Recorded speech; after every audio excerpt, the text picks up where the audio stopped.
So when you were growing up, did you feel different from the people you were hanging out with in terms of people you were making friends with, or kids in your neighborhood, or? I felt different.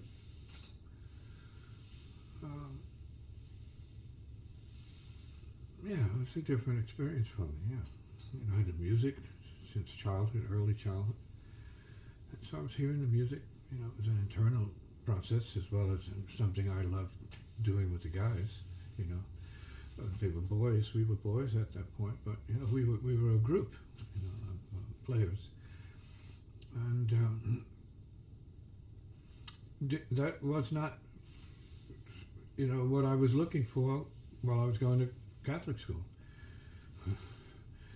The people there were not interested in African drumming and dancing and that sort of thing. So different worlds. Had cultural experience, and then had the academic experience with religious,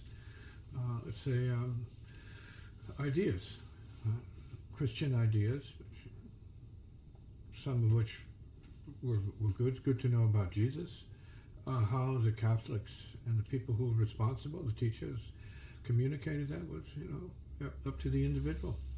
So, but the connections there, even as a child, weren't really as much with the dogma or the teachings, right, the instructions there, as much as with the connection with Jesus as a very important figure in the story, and how did the kids feel about that? What was that?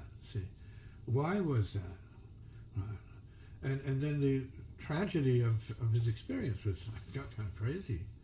Right? That here he was, the Son of God, let's say, according to what it was called at the time, and then being killed by his people, so to speak.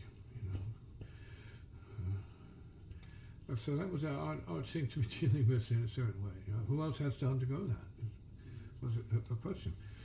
But getting back to the musical side, no, I had a circle of friends, musicians. Some of them, as I was growing up, were much more into singing, doo-wop. But the drumming was always important to me from the beginning, from the earliest period of my evolution, as a form of communication between the kids, the children. We were playing. We understood it, so that was our culture, and it was a beautiful thing for the most part. And I started to experience certain things with the drumming that I'm still participating in, and that was a sense of levitation. I think many musicians can agree to that. That's an inherent quality of what can happen when you're working with sound and rhythm.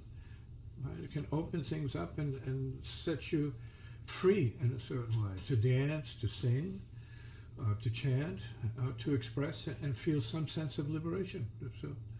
So the liberation then was really important to me at the early part of my life, and that was musical liberation. It wasn't about playing tunes, and it was about playing sounds, playing drums, playing rhythms, and then dancing to it, and then hearing people sing to it. So it was very primitive, but very healing, very useful.